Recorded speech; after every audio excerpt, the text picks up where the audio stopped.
গত 27 এপ্রিল থেকে শুরু হয়েছে মনোনয়নপত্র সংগ্রহ। মনোনয়নপত্র সংগ্রহ করা যাচ্ছে সিলেটের নির্বাচনী কার্যালয়ের রিটার্নিং কর্মকর্তার কাছ থেকে। এখনো পর্যন্ত অনেক মেয়র প্রার্থী এবং কাউন্সিলর পদপ্রার্থীরাই কিনেছে মনোনয়নপত্র এবং মনোনয়নপত্র দাখিলের শেষ সময় রাখা হয়েছে আগামী 23 মে পর্যন্ত। 25 মে মনোনয়নপত্র বাছাই করা হবে এবং 1 জুন ধরা হয়েছে মনোনয়নপত্র প্রত্যাহারের শেষ তারিখ এবং 21 জুনের এই নির্বাচনটি অনুষ্ঠিত হতে যাচ্ছে ইভিএমে। এই সিসিক নির্বাচন নিয়ে এবার মেয়র আরিফ রীতিমতন বোমা ফাটালেন। তিনি প্রশ্ন তুলেছেন ইভিএম এবং স্থানীয় প্রশাসনের ভূমিকা নিয়ে। শনিবার দুপুরে সিলেট মহানগরের একটি হোটেলের কনফারেন্স হলে রোটারেক্ট ক্লাব অফ সিলেটের উদ্যোগে আয়োজিত রূপকার অনুষ্ঠানে প্রধান অতিথি ছিলেন তিনি এবং প্রধান অতিথির বক্তব্য রাখাকালে এইসব কথা বলেন আরিফুল হক চৌধুরী। বক্তব্য শেষে সাংবাদিকদের বিভিন্ন প্রশ্নের জবাবে তিনি বলেন, ইভিএম এর সাথে মহানগরের মানুষজন একেবারেই অপরিচিত, তাই ইভিএম এর সত্যতা নিয়েও তিনি প্রশ্ন তুলেছেন। নির্বাচনের 6 মাস আগে ইভিএম এ প্রশিক্ষণ দেওয়ার কথা ছিল, কিন্তু দেওয়া হয়নি। ভোটাররা এখনো পর্যন্ত ইভিএম সম্পর্কে কিছুই জানেন না। ইভিএম এ ভোট স্বচ্ছ হবে না, কারসাজি করা হবে এবং ইভিএম এর ভোট কারসাজি করা হবে এমনটি দাবি করছেন মেয়র আরিফুল হক চৌধুরী। তাই কারসাজি করা হলে তিনি নির্বাচনের প্রার্থী নাও হতে পারেন। তবে এই ব্যাপারে খোলাসা করে কিছুই জানাননি আরিফুল হক চৌধুরী। তিনি আরো বলেন, তাকে চ্যালেঞ্জ দিয়ে লাভ নেই। সিলেটের মানুষের ভালোবাসাই তার কাছে সবচেয়ে বড় অ্যাচিভমেন্ট। তার উপর বিএনপি বা আওয়ামী লীগের কোনো চাপ নেই উল্লেখ করেছেন তিনি বলেছেন, বিএনপি বা আওয়ামী লীগ কোনো দলেরই তার উপরে কোনো চাপ নেই। সকল দল তাদের অবস্থানে অনড়।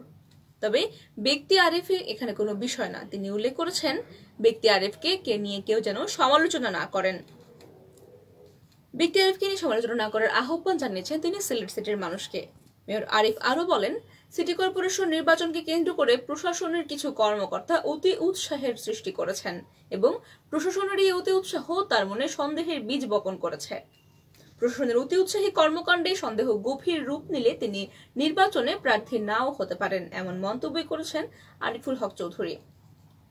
এবং তিনি বলেছেন, কিছু কথা 20 মের জন্য বাকি রাখছেন তিনি। এখন সব বলে দিলে কিভাবে হবে? আগামী 20 মে জনতার সামনে অনেক কিছু বলবো।